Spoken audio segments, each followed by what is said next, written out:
Ever heard of a writer whose death was as mysterious as one of their own stories? Let's talk about Edgar Allan Poe. His end is one of history's greatest unsolved cases, and it's genuinely chilling. Picture this. It's 1849 in Baltimore. A man is found on the street, completely delirious, barely conscious. He's dressed in cheap, ill-fitting clothes that are clearly not his own. This man is Edgar Allan Poe, the master of macabre literature. He's rushed to a hospital, but he's trapped in a state of confusion, hallucinating and calling out a name over and over again. Reynolds. To this day, nobody has any idea who this Reynolds was. Was it a friend? An enemy? A ghost from one of his own tales? We just don't know.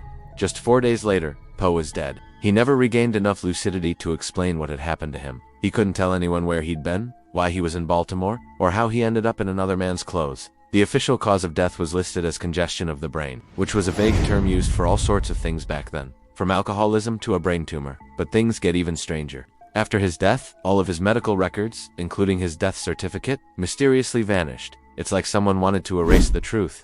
Over the years, theories have swirled. Was he a victim of cooping, a violent form of election fraud where gangs would kidnap people, force them to vote multiple times, and then leave them for dead? This could explain the strange clothes and his delirious state.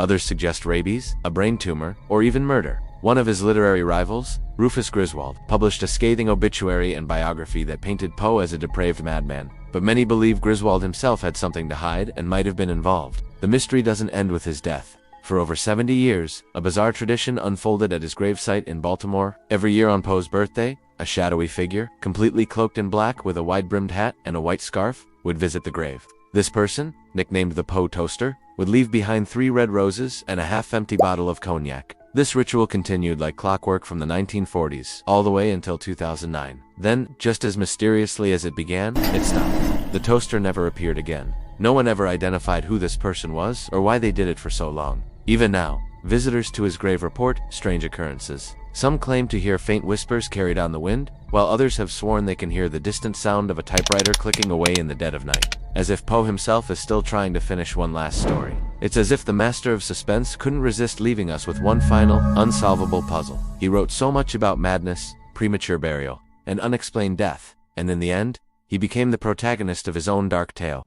His life ended not with a period, but with a question mark that still hangs in the air over a century later.